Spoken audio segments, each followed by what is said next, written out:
Assalamualaikum warahmatullahi wabarakatuh. Anak-anak, apa kabarnya? Semoga selalu sehat dan diberikan kebahagiaan serta keberkahan oleh Allah Subhanahu wa taala. Pada pertemuan kali ini kita akan bahas mengenai takdir mu'allaq dan juga takdir mubram. Bersama saya Bu Yuri Mukaromah di mata pelajaran Pendidikan Agama Islam dan Budi Pekerti. Untuk tujuan pembelajaran, setelah mengikuti beberapa rangkaian pembelajaran, peserta didik mampu memahami penjelasan takdir mu'allaq dan takdir mubram. Peserta didik juga mampu menyajikan dalil nakli tentang takdir mu'allaq dan takdir mubram, serta peserta didik mampu mengetahui manfaat beriman kepada qada dan qadar dengan benar. Mu'allaq secara bahasa artinya sesuatu yang digantungkan. Jadi, takdir mu'allaq yaitu ketentuan Allah Subhanahu wa taala yang mengikut sertakan peran manusia melalui usaha atau ikhtiarnya. Bisa dikatakan juga takdir mu'allaq itu adalah takdir yang masih bisa diubah.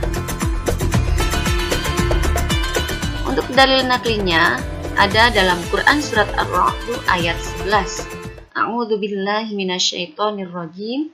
Bismillahirrahmanirrahim. Innallaha la yughayyiru ma biqaumin hatta yughayyiru ma bi anfusihim. Yang artinya sesungguhnya Allah tidak akan mengubah keadaan suatu kaum sebelum mereka mengubah keadaan diri mereka sendiri.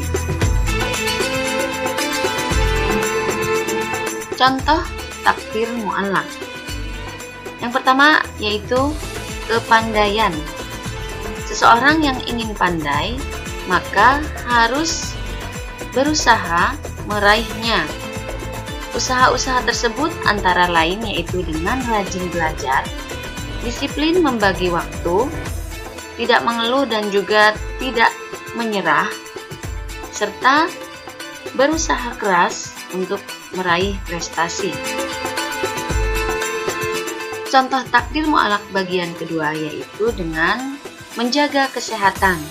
Seseorang yang ingin sehat maka harus berusaha dengan cara berolahraga teratur, menjaga kebersihan, menjaga gizi dan pola makan. Jika melakukan usaha-usaha tersebut maka tubuh akan sehat. Bagian yang ketiga yaitu kemakmuran. Kemakmuran bisa diraih dengan giat bekerja, kreatif, pantang menyerah, rajin menabung, dan menghemat.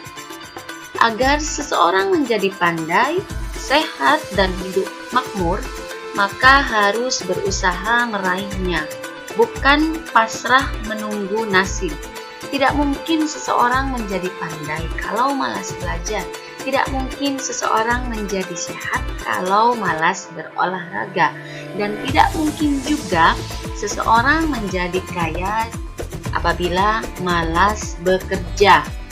Manusia tetap harus berusaha mengubah nasibnya karena Allah telah mengkaruniakan beragam potensi sebagai bekal hidup.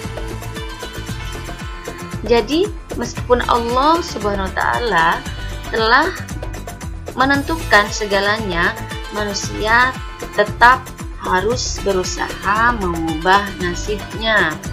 Allah Subhanahu wa taala juga menciptakan manusia sebagai makhluk yang paling mulia di antara makhluk-makhluknya.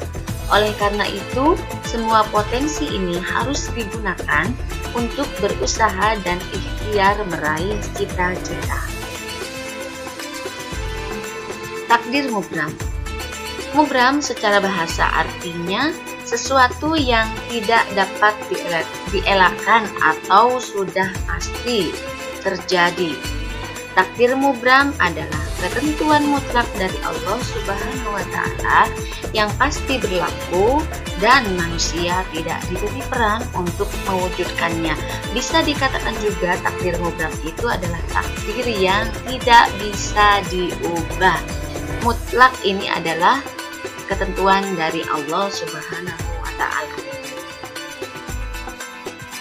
Contoh takdir mubram, sini ada kelahiran, jenis kelamin manusia, ajal atau kematian, panjang atau pendek usia atau umur, api yang memiliki sifat panas, bumi yang berbentuk bulat, gaya gravitasi, kejadian kiamat, dan sebagainya. Ini adalah kejadian contoh takdir mubram yang tidak bisa kita ubah, mutlak ketentuan Allah.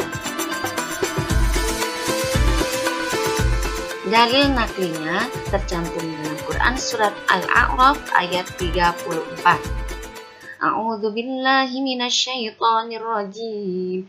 Bismillahirrahmanirrahim. Walikulli ummatin ajal. فَإِذَا جَاءَ أَجَلُهُمْ لَا يَسْتَأْخِرُونَ سَاعَةً وَلَا يَسْتَقْدِمُونَ. Yang artinya, dan setiap umat mempunyai ajal atau batas waktu.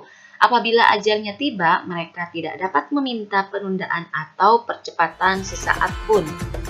Kapan ajal menjemput dan di mana tempatnya, semua sudah ditentukan oleh Allah.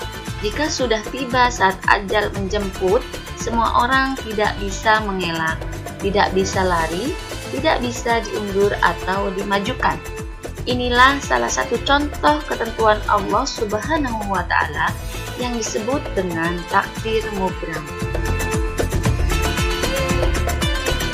Manfaat beriman kepada qada dan qadar. Seseorang yang beriman kepada qada dan qadar akan memperoleh banyak manfaat. Di antaranya yaitu menenangkan jiwa. Seseorang yang beriman kepada qada dan qadar akan mendapatkan ketenangan jiwa. Hal ini dikarenakan ia merasa senang dan menerima dengan ikhlas atas semua ketentuan Allah Subhanahu wa Ta'ala. Tidak ada kekhawatiran dalam jiwa karena meyakini bahwa Allah Subhanahu wa Ta'ala senantiasa menghendaki kebaikan pada diri hambanya. Yang kedua, manfaat beriman kepada qada dan qadar yaitu senantiasa bersikap sabar dan syukur. Apabila mendapat nikmat, maka akan bersyukur kepada Allah Subhanahu wa Ta'ala. Ciri orang yang bersyukur yaitu di dalam hatinya selalu merasa cukup atas pemberian Allah Subhanahu wa Ta'ala. Kemudian rasa syukur itu diwujudkan secara lisan dan perbuatan. Contoh rasa syukur yang diwujudkan secara lisan yaitu dengan mengucap Alhamdulillah. Sedangkan rasa syukur yang diwujudkan dengan perbuatan yaitu dengan memperbanyak ibadah, sedekah, dan menggunakan nikmat-nikmat yang Allah berikan sesuai dengan kehendak Allah. Selain itu juga ada sabar, pasrah, dan juga tawakal apabila mengalami kesulitan, kesusahan, terkena musibah atau cobaan.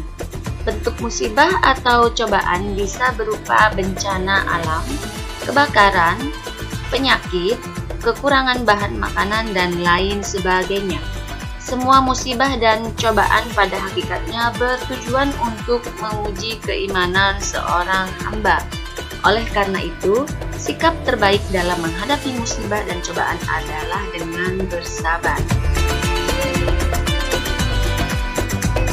Bagian yang ketiga, menumbuhkan sifat optimis. Seseorang yang beriman kepada qada dan qadar akan memiliki sifat optimis. Bersemangat berusaha sekuat tenaga untuk meraih cita-cita. Kegagalan meraih cita-cita tidak membuatnya berputus asa. Justru sebaliknya, semakin bersemangat untuk meraih cita-cita. Belajar dan berlatih dengan tekun, dan memiliki keyakinan bahwa suatu saat cita-cita pasti akan tercapai. Manfaat beriman kepada qada dan qadar bagian terakhir yaitu dengan menjauhkan diri dari sifat sombong. Seseorang yang beriman kepada qada dan qadar Apabila memperoleh keberhasilan, akan menganggap semua itu adalah karunia dari Allah Subhanahu wa Ta'ala. Tidak pernah mengatakan semua itu merupakan hasil usahanya sendiri, dan tetap merasa rendah hati kepada siapapun. Baik anak-anak, cukup sekian pembahasan mengenai takdir mu'alaf dan juga takdir mubram. Jika ada yang masih kurang memahami, bisa japri ke saya melalui WA, dan jangan lupa kerjakan pula tugas yang saya posting di Classroom. Tetap jaga kesehatan dan juga tetap semangat. Terima kasih. Wassalamualaikum warahmatullahi wabarakatuh.